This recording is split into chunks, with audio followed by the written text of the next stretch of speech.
Did you know that there are over 400,000 textual variants within our biblical manuscripts of the New Testament? Should we be scared? Stick with me and find out.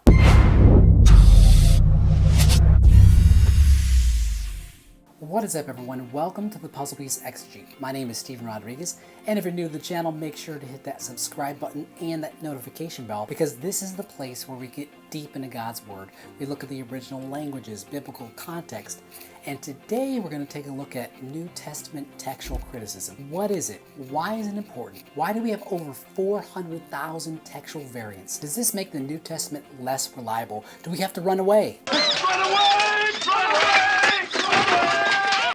So what is textual criticism? New Testament textual criticism is the study of ancient New Testament manuscripts with the intent purpose of determining the exact wording of the original text, which we no longer have.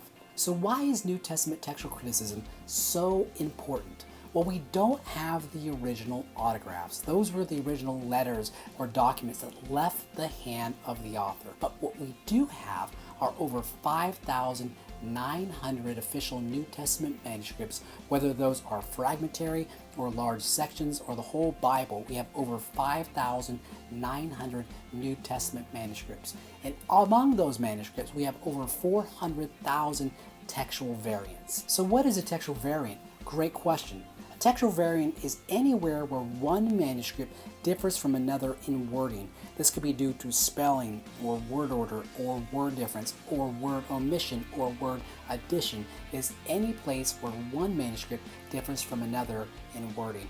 And we have over 400,000. 400,000. We don't have to run away. We don't have to be scared. Why? Because there are different types of textual variants. Not all of them are of equal importance. There are 4 types or categories of textual variants that I want to look at today.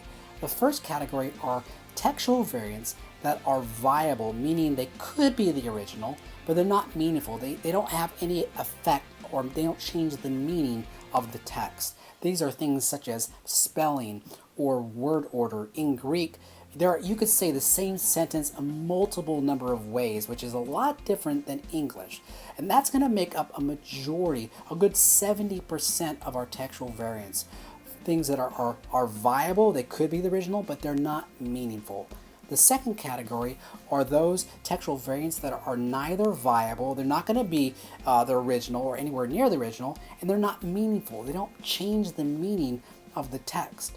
The third category are textual variants that are not viable, meaning they're not going to be the original, but they could change the meaning of the text. Now, those 3 categories make up 99.75% of our textual variants. The last category are those textual variants that are viable, meaning they could be the original reading, and they are meaningful, meaning they make a change to the meaning of the text. And this is about 0.25%, 0.25% of textual variants are viable and meaningful. One of my favorite examples of a textual variant that is both meaningful and viable comes from the book of Jude. You know, that little small one that comes right before Revelation?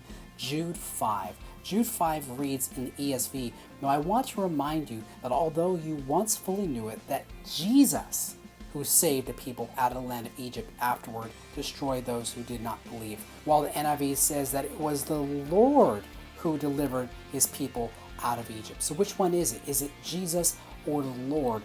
Most scholars would agree that Jesus is the original reading, which, I mean, theologically speaking, that's like mind-blowing, right? But this is one of the reasons why textual criticism is so important. So what is our takeaway? Textual criticism helps us find what the original authors actually wrote.